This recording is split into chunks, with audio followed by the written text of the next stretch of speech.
Assalamualaikum warahmatullahi wabarakatuh. Perkenalkan, kami dari kelompok 8. Hari ini kami akan menjelaskan materi dari mata kuliah kalkulus, yaitu materi aplikasi turunan dan juga integral tertentu. Sebelumnya perkenalkan, nama saya Muhammad Girzan Firullah. Dan saya Siti Zakia.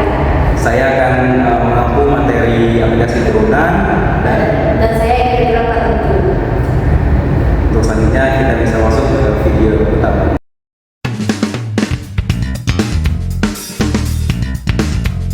Hari ini saya akan menjelaskan tentang aplikasi turunan atau turunan dalam mata kuliah kalkulus, kemana ada sebetulnya dalam aplikasi UPD. Nah, pada turunan ini nantinya kita akan bersama-sama mengevaluasi turunan untuk menyelesaikan permasalahan kualitatif seperti optimisasi, laju perubahan, dan perubahan ekstrim dalam pengembangan sistem kalkulus. Jadi nanti kita hanya akan membahas contoh soal dari laju perubahan, optimisasi, dan juga penentuan ekstrim yang tentunya berdasarkan pengembangan sistem dari perangkat lunak. Sebelumnya perkenalkan, nama saya Muhammad Girzan Firullah dengan NIM 962573, dan tujuan belajar kita pada hari ini yaitu adalah penyelesaian masalah terapan terkait dengan laju perubahan, optimisasi, penentuan ekstrim, kemudian evaluasi metode penyelesaian, penggunaan turunan versus pendekatan alternatif, kemudian kriteria evaluasi penggunaan turunan, ketepatan hasil, efisiensi penyelesaian, dan konsistensi interpretasi, kemudian pengambilan keputusan matematis apakah penggunaan turunan itu tepat atau tidak, kemudian aplikasi hasilnya terhadap proses itu bagaimana. Nah, sebelum itu mari kita bersama-sama melihat dulu contoh studi kasus ini. Bayangkan kalau kita itu sedang membangun aplikasi sistem ticketing atau service. Bayangkan kalau misalkan kita itu sedang membangun sistem ticketing atau service yang dimana tiba-tiba terjadi ada flash sale atau event besar gitu. Nah, traffic yang awalnya itu hanya ratusan itu bisa melonjak sampai jutaan hanya dalam hitungan detik. Jadi waktu itu bisa singkat sekali. Nah, kalau suatu data kalau bermain dalam itu efisien, maka laju perubahan, laju peningkatan konsumsi RAM dan CPU-nya itu bakal eksponensial. Eksponensial itu maksudnya bagaimana? Artinya dia akan selalu terus meningkat. Disinilah maksud laju perubahan atau turunan itu maksud untuk kita gunakan. Kita perlu menghitung seberapa cepat beberapa server terhadap seberapa cepat beberapa server berubah terhadap waktu dan jumlah user pada masa itu. Nah, bukan cuma itu, nantinya perusahaan teknologi itu juga gak bakal mau kalau dia itu membengkak hanya karena biaya server yang kemahalan. Nah, di sini kita bisa pakai konsep optimisasi untuk mencari titik ekstrim, di mana kita bisa mengeluarkan biaya infrastruktur yang paling minim, tapi tetap mendapatkan throughput atau performa aplikasi yang paling maksimum. Nah, sebelumnya kita langsung masuk ke contoh soal yang dimana ini adalah contoh soal dari laju perubahan rata-rata. Nah, seperti yang sudah dijelaskan oleh kelompok sebelumnya, untuk rumus laju perubahan rata-rata itu adalah fx plus delta x dibagi dengan fx atau dibagi dengan delta x, atau biasanya kita kenal rumus ini dengan bentuk fx2 dibagi dengan x1 dibagi dengan x2 dibagi dengan x1.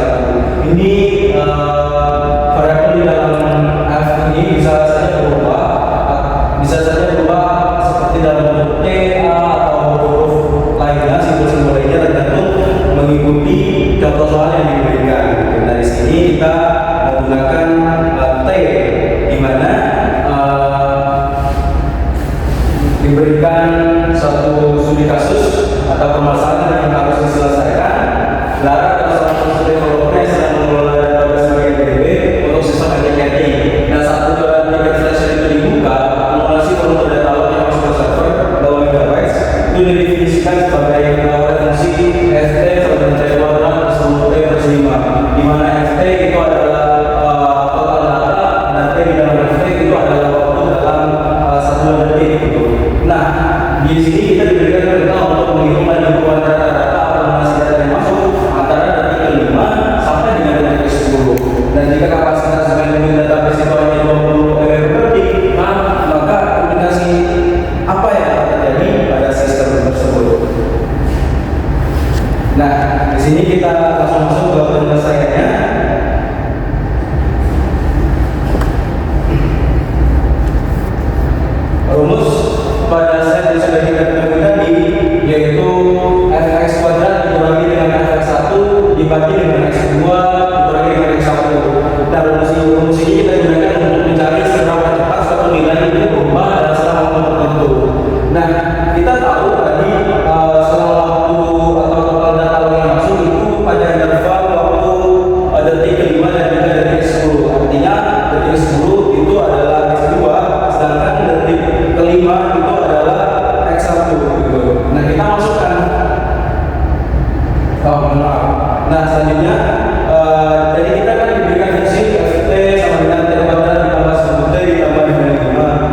selanjutnya kita perlu menghitung F5-nya. F5-nya juga sama, kita substitusikan T dalam persamaan tadi, maka hasilnya adalah 5 kuadrat ditambah 1 kali 5 ditambah 5. 5 kuadrat adalah 25, 10 kali 5 adalah 50, maka hasilnya adalah 25 ditambah 50 ditambahkan dengan 5 adalah 80. Artinya pada detik 5 total data yang masuk itu adalah 80 MB per detik.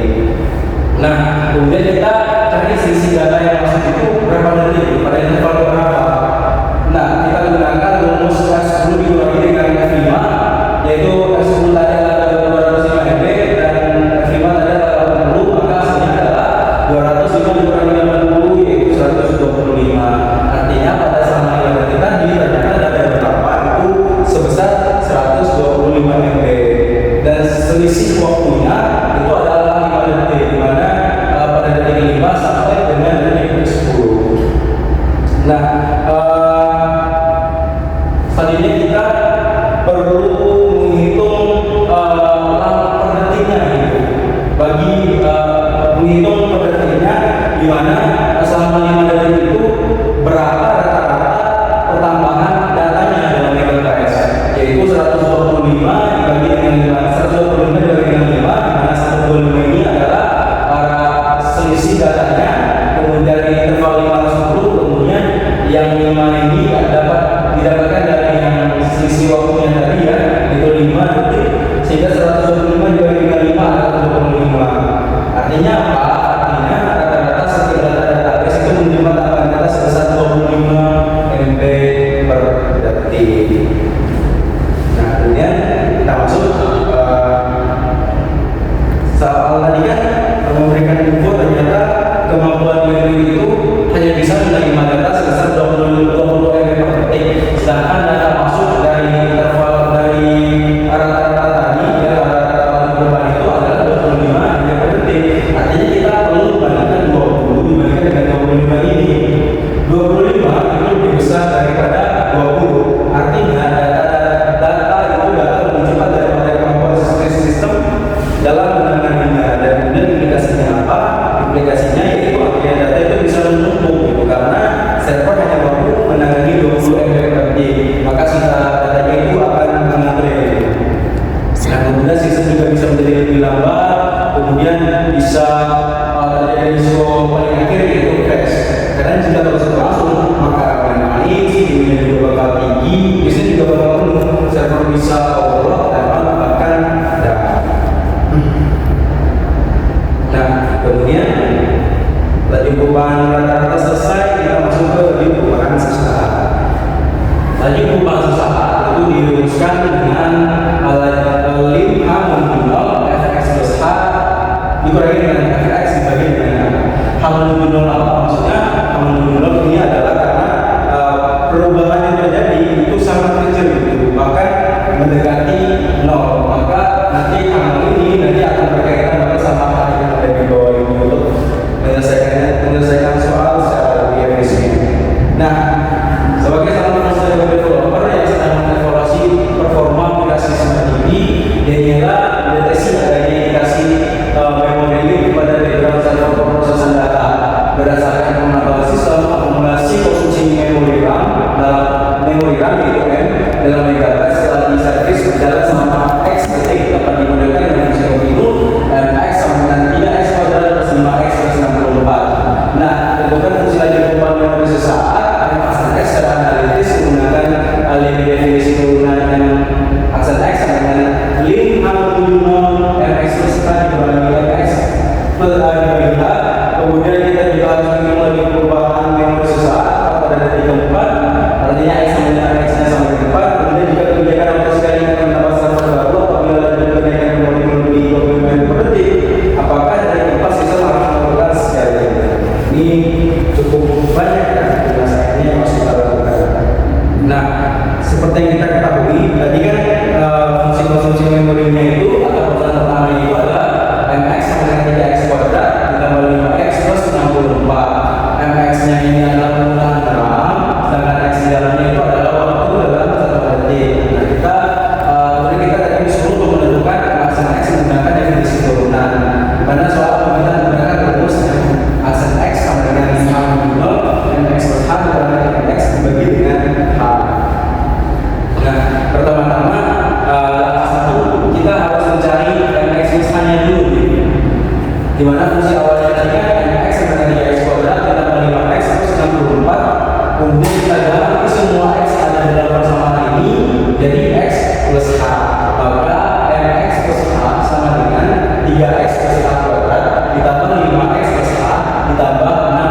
perhitungan ini teman-teman. Nah maka X plus H sama dengan 3x kuadrat plus 2x H ditambah H kuadrat ditambah 5x ditambah 5H ditambah 64.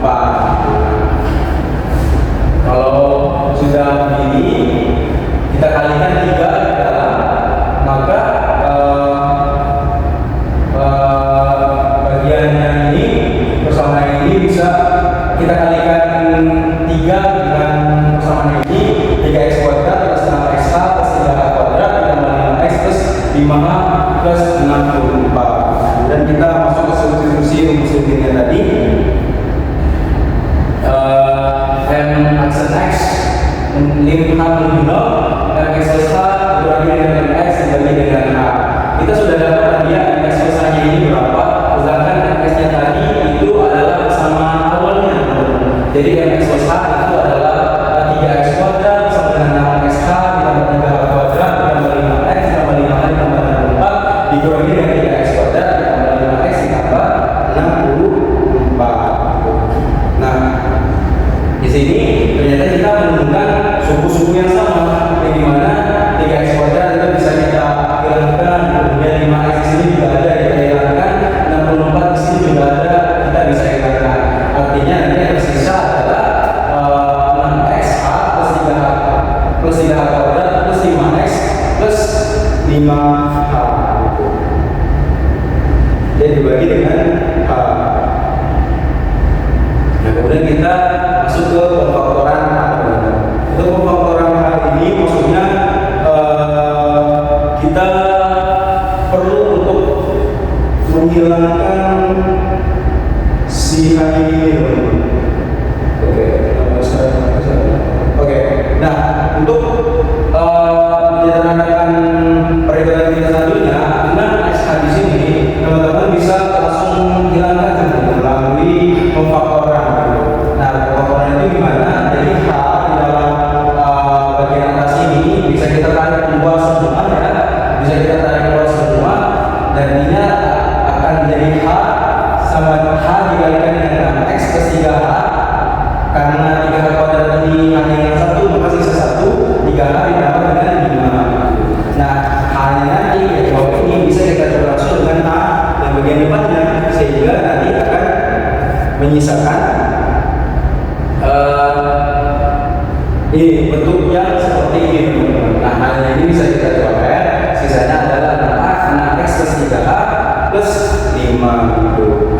Nah, di sini kita ketahui bahwasanya H itu menuju 0, artinya suku yang ada di dalam persamaan ini ya, yang ada H-nya itu menuju 0, artinya sama dengan 0. 3H sama dengan 0, maka misalkan M aksen X sama dengan 6x plus 5 gitu. Nah, ini adalah jawaban nomor satunya tadi teman-teman. Bahwasanya M aksen X ini adalah 6x plus 5.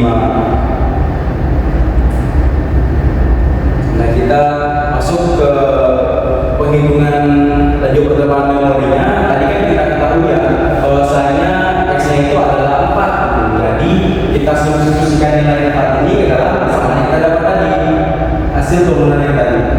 Jadi M aksen X sama dengan 6x plus 5. Setelah kita substitusikan 4, maka 6 M aksen 4 sama dengan 6 kali 4 ditambah 5, yaitu 24 ditambah 5 sama dengan 29.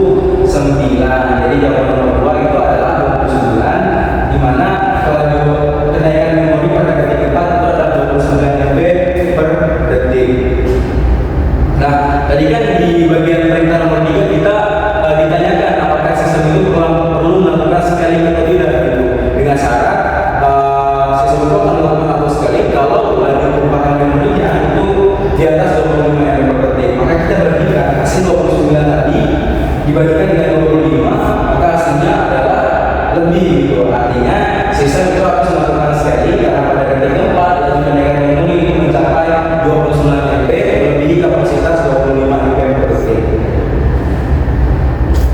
Nah, untuk selanjutnya kita akan membahas tentang yang namanya nilai minimum. Untuk nilai minimum ini ini terkait dengan nilai minimum dan juga nilai maksimum. Untuk menghemat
ini terdiri dari dua bagian, yaitu 4x dan 100x. Kalau x itu terlalu besar, maka biayanya itu bisa jadi terlalu mahal gitu. Sedangkan kalau x terlalu kecil, si bagian 100 per x tadi ya, jika itu menjadi sangat besar, maka biayanya juga bakal mahal gitu. Jadi pasti ada titik di mana posisi itu paling pas di tengah-tengah yang membuat biayanya itu minimum gitu. Contohnya kalau misalkan x-nya itu sama dengan 10 ya, kalau x itu makin besar, maka 4x itu juga lebih besar gitu.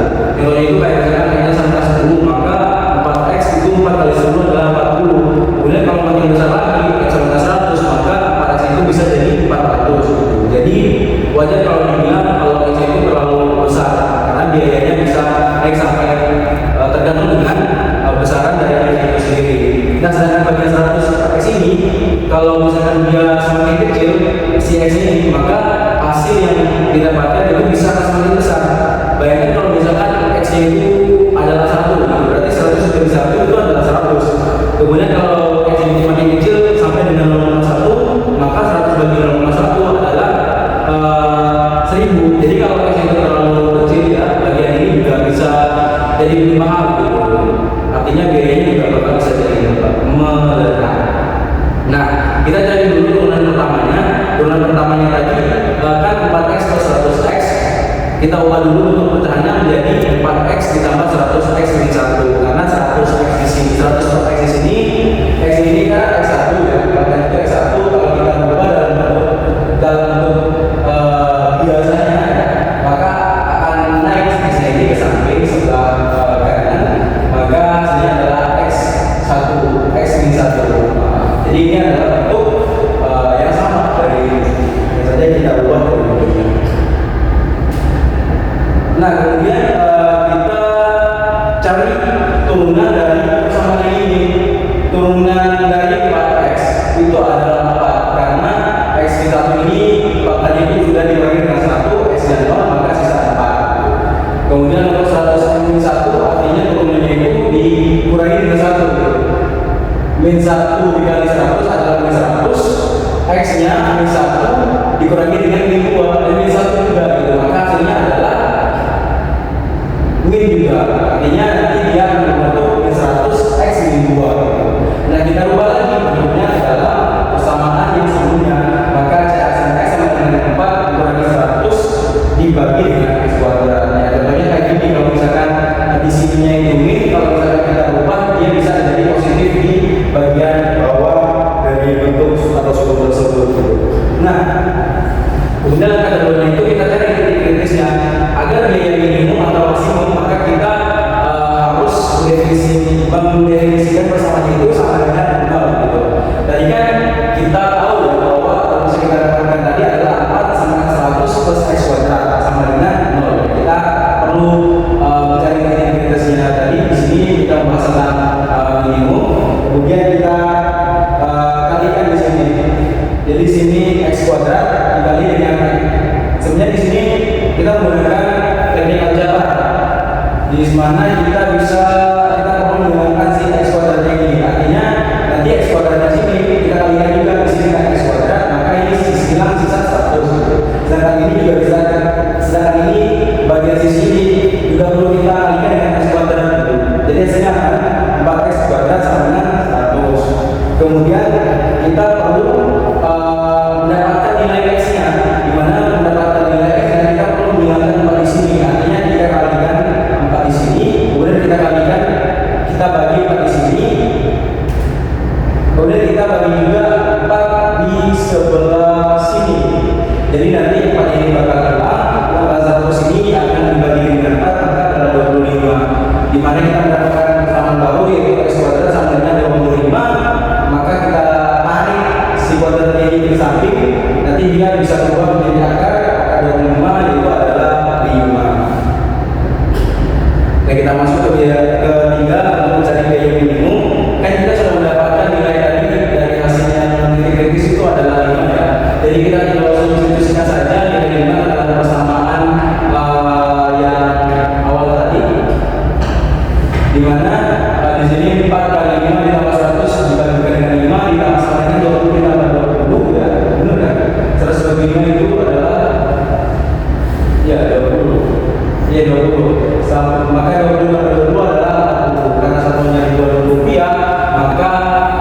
minimum harganya itu adalah Rp40.000.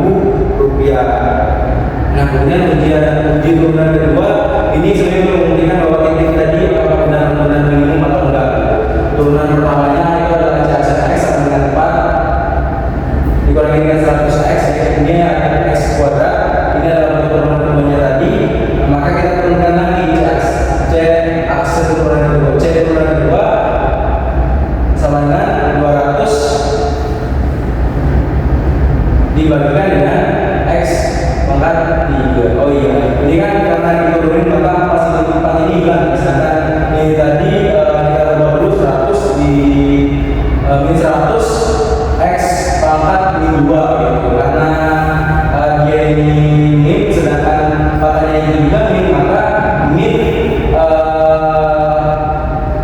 min 1 dikalikan dengan min 100 hasilnya, mohon maaf, min 2 dikalikan dengan 100 itu adalah ya min 200. Kemudian pangkat ini adalah x kuadrat dibagi dengan min 2 dikurangi dengan min 3, min 2 dikurangi min 1 hasilnya adalah plus.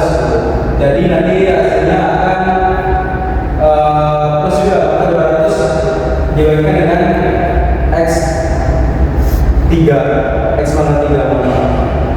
Nah, kemudian kita substitusikan nilai 5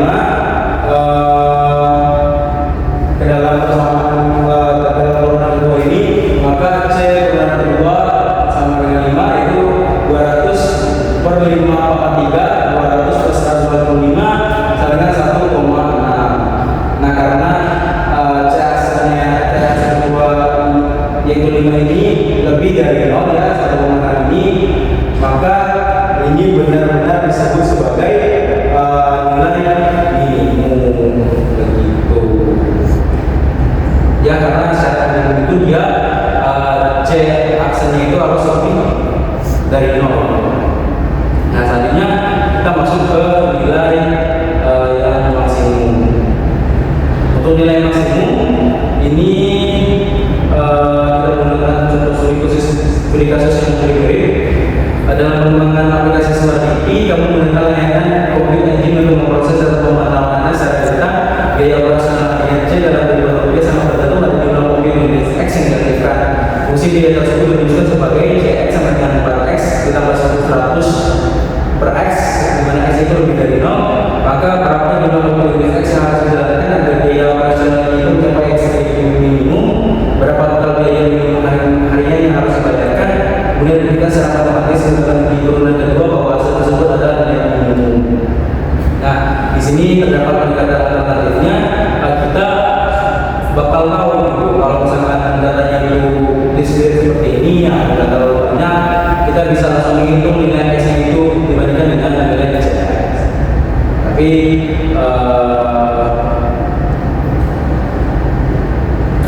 kita masuk saja ya ini contoh yang kita ketahui tadi rumus itu adalah min x kuadrat ditambah 16x dikurangi dengan 24 ya, dimana x itu adalah optimisasi server dan iklan dalam jutaan rupiah, dan x itu adalah hubungan bulanan dalam jutaan rupiah juga. Kitanya itu adalah turunan pertama, unit stasionernya dan nilai maksimum keuntungannya. Bentuk fungsinya tadi adalah x sama dengan min x kuadrat ditambah 16x dikurangi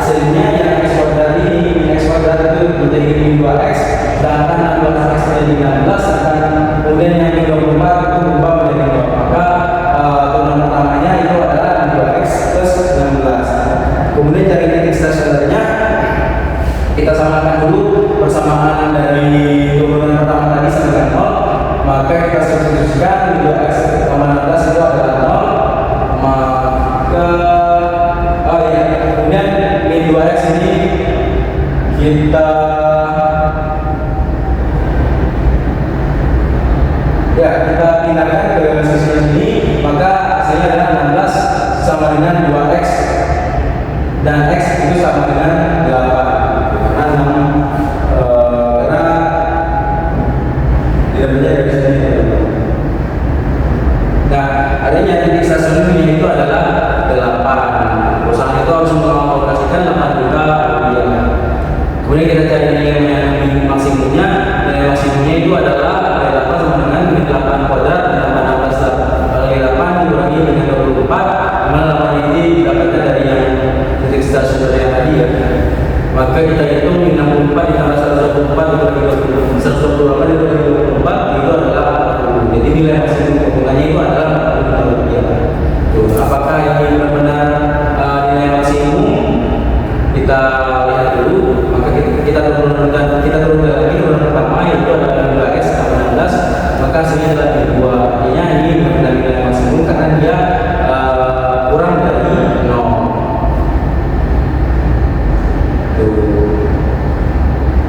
Nah, pada soal ini hasil maksimum dan minimum itu sebenarnya bisa diperkirakan menggunakan tabel nilai atau grafik. Namun metode turunan itu lebih efektif karena langsung menemukan titik optimum secara matematis dan hasilnya itu jauh lebih akurat.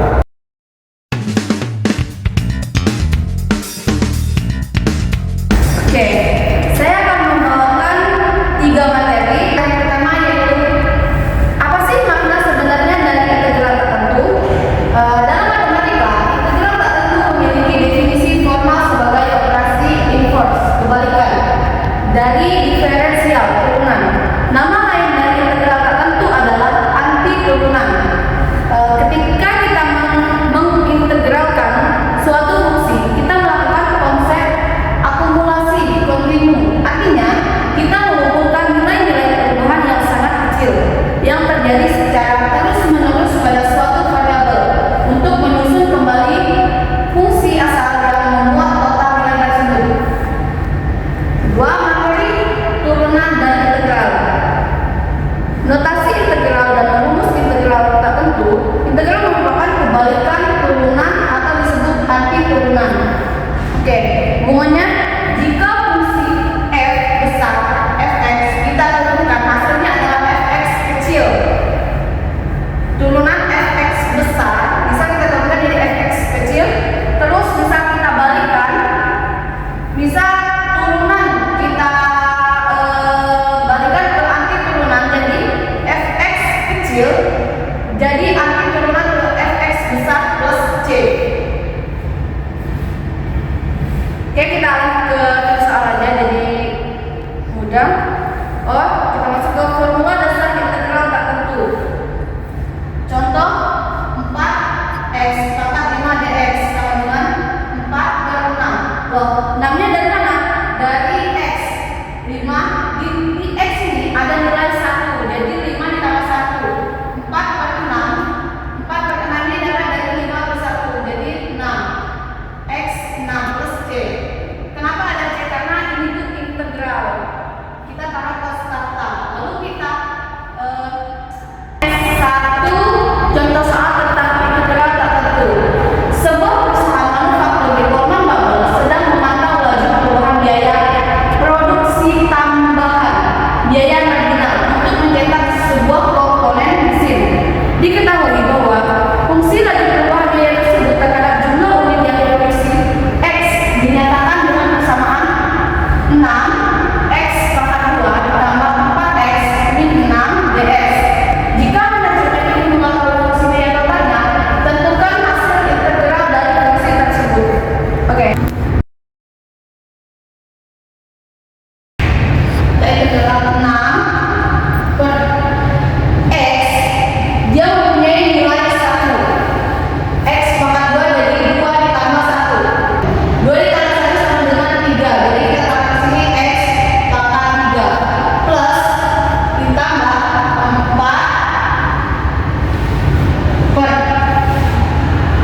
kamu dapatkan pada nomor 1 dengan cara menurunkannya kembali terhadap X.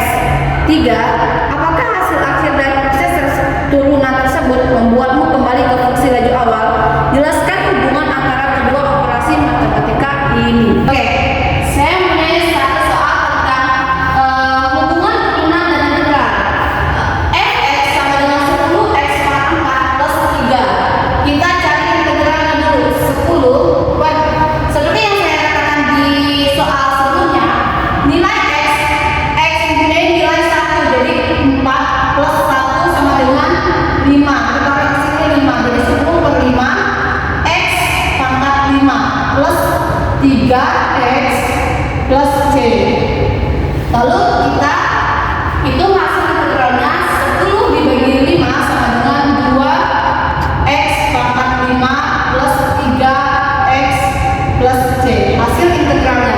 Lalu kita turunkan. Itu 2x pangkat 5 plus 3x plus c.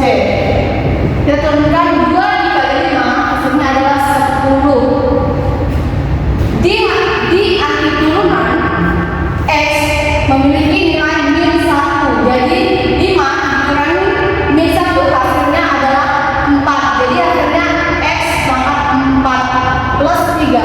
Kenapa 3x plus c enggak dikurangi, sedangkan di integral diturunkan? Karena ini anti turunan, jadi konstantanya tidak ikut ke hasil anti turunan. Oke, apakah hasil akhir dari proses turunan tersebut membuatmu kembali ke fungsi laju awal? Seperti yang bisa kita lihat soal di awal, fx sama dengan 10x pangkat 4 plus 3. Hasilnya diintegralkan adalah 2x pangkat 5 plus 3x plus c.